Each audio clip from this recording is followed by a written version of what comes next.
قریش والے سال میں 2 مرتبہ اہم سفر تجارت کرتے تھے،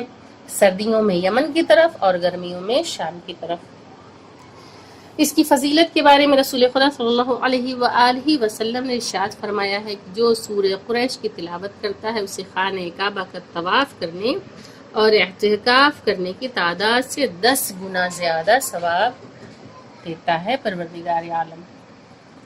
رسول خدا نے ارشاد فرمایا کہ جو بھی سورہ قریش کی تلاوت کرتا ہے اس شخص کے مانند ہے جس نے طواف خانہ کعبہ اور مسجد الحرام یعنی کہ مکہ مکرمہ میں جہاں مسجد الحرام ہے وہاں پہ اعتکاف کیا ہے، اور اگر اس سورہ کو کھانے پر پڑھا جائے تو اس کھانے سے کوئی نقصان نہیں ہوگا اور وہ کھانا اس کے لیے باعث شفا ہوگا اور اس کھانے سے اسے ہرگز کوئی نقصان نہیں ہوگا۔ حضرت امام جعفر صادق علیہ السلام نے ارشاد فرمایا کہ جو سورہ قریش کی کثرت سے تلاوت کرتا ہے تو اللہ تعالیٰ اس کو روز قیامت بہشتی سواری کے ساتھ محشور کرے گا یہاں تک کہ قیامت کے دن نورانی مقام پر جا بیٹھے۔ حضرت ام جعفر صادق علیہ السلام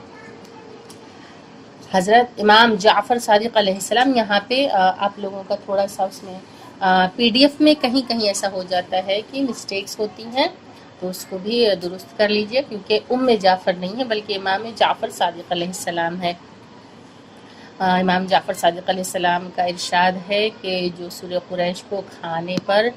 پڑھے جس سے ضرر کا خوف ہو تو وہ کھانا اس کے لیے بیماری سے